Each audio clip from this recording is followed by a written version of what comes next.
저는 네. 빵과자 케이크를 워낙에 좋아하고 또 몇 년 전부터 진료가 바쁘다 보니 낮에 못 먹고 저녁에 야식을 먹는 게 습관이 되어버린 거예요. 그래서 얼마 전까지는 체중이 굉장히 많이 나갔었어요.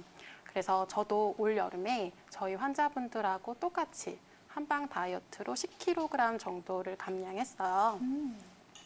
한방 다이어트의 장점이 건강하게 살이 빠지고 또 요요가 없다는 점이거든요. 네. 그래서 습관을 스스로 고치기란 굉장히 의지가 많이 필요해요.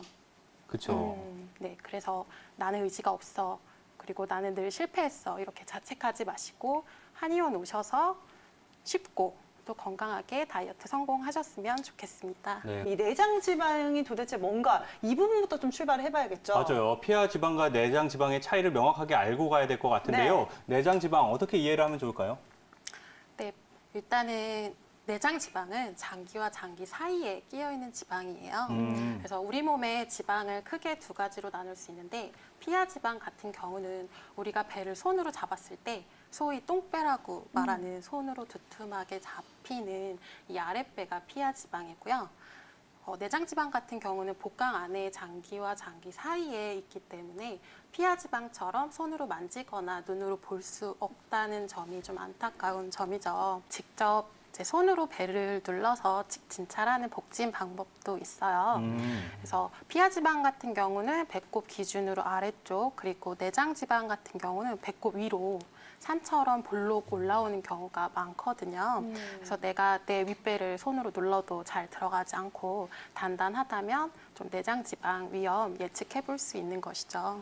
저도 제가 진료실에서 강조해드리는 부분 위주로 말씀드릴게요.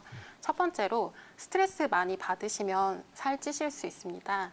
그리고 두 번째로 네. 잠이 부족해도 살이 찌실 수 있어요. 그리고 세 번째로 다이어트 하고 싶으시면 커피를 주의해 주셔야 합니다.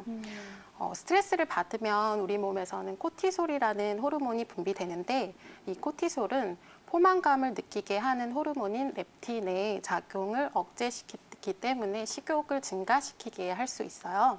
그래서 스트레스 받으면 폭식하거나 단 거가 땡기거나 하는 분들 많으시잖아요. 그렇죠. 그렇죠. 그래서 이런 경우는 스트레스 때문에 포만감을 조절시키는 기능이 저하됐다. 이렇게 생각하실 수 있고요. 또 잠을 적게 자면 이제 살이 찌는 이유도 잠이 부족해서 스트레스 받는 것도 있지만 또 우리가 저녁에 깨어 있는 동안 먹는 건 다 야식이거든요. 맞아요. 네. 그래서 이제 다이어트에 도움이 되지 않으시고 또 커피 없이 못 산다고 하시는 분들 많으신데 커피가 믹스 커피가 이제 프림하고 설탕 때문에 피해야 된다는 거는 많이들 아시는데 사실은 커피나 프림이 없어도 카페인 그 자체만으로 코티솔의 분비를 촉진시키기 때문에 다이어트에 도움이 되지가 않습니다. 그래서 커피를 꼭 마셔야겠다 하시면은 디카페인 원두를 선택하시거나 아니면은 최소한으로 줄여주시면 좋습니다. 피하 지방을 빼기 위해서는 열심히 달리고 또 열심히 근력 운동을 하잖아요. 그쵸. 이러한 방법들이 내장 지방을 줄이는데도 또 도움이 될 수 있을지 아니면 내장 지방만 콕 집어서 좀 뺄 수 있는 다른 비결이 있을지도 궁금한데요. 자, 원장님들이 소개해주고 싶으신 방법들 어떤 것들이 있을까요? 말씀하셨듯이 피하 지방은 사실 활동량이 적어서 찌는 부위이기 때문에 앉아있는 시간을 조금 줄이고 활동량을 늘리시면 도움이 될 수 있습니다. 그리고 변비가 있을 때도 아랫배가 나올 수 있어요. 그래서 많이 걷고 물이나 유산균, 식이섬유 섭취를 늘리시면 아랫배, 살 빼는 데 도움이 되실 수 있습니다. 근데 오늘 가장 중요한 주제죠. 내장 지방 같은 경우는 사실은 과식을 얼마나 자주 하고 많이 했느냐가 영향을 더 많이 미치거든요. 그래서 사실은 먹는 양이 훨씬 중요해요. 다이어트에 도움이 된다고 해서 그런 음식을 이렇게 산처럼 쌓아놓고 먹는 것은 사실 윗배, 그러니까 우리가 내장 지방, 그 부위를 빼는 데는 도움이 전혀 되지 않습니다. 그래서 이 내장 지방을 이렇게 태워줄 수 있는 유산소 운동을 꾸준히 하시면서 과식을 하지 않는 거, 그 습관을 기르시는 것이 가장 중요합니다. 그렇다면 윤은성 원장님, 평상시에 이 골프 엘보 때문에 통증이 심할 때는 어떻게 관리를 하면 좋을까요? 통증이 심한 경우는 저희가 급성 통증이라고 부릅니다. 그래서 안정과 얼음찜질이 도움이 되시고 급성기가 지난 후에는 핫팩을 하시는 게 더 도움이 되고요. 박지훈 원장님 말씀하신 것처럼 많이 써서 문제가 되는 거기 때문에 가만히 있어도 통증이 심한 경우는 사실 염증이 심한 경우 그런 상태라고 추측을 해볼 수 있습니다. 그래서 치료가 조금 오래 걸릴 수 있어요. 그래서 통증의 정도에 따라서 꼭 그 시기를 놓치지 않고 만성화되지 않도록 치료를 받으시러 한의원에 오시는 것이 좋습니다. 팔꿈치를 비롯한 이 팔 인대를 좀 도와줄 수 있는 운동법, 마사지, 스트레칭 어떤 것들이 있을까요?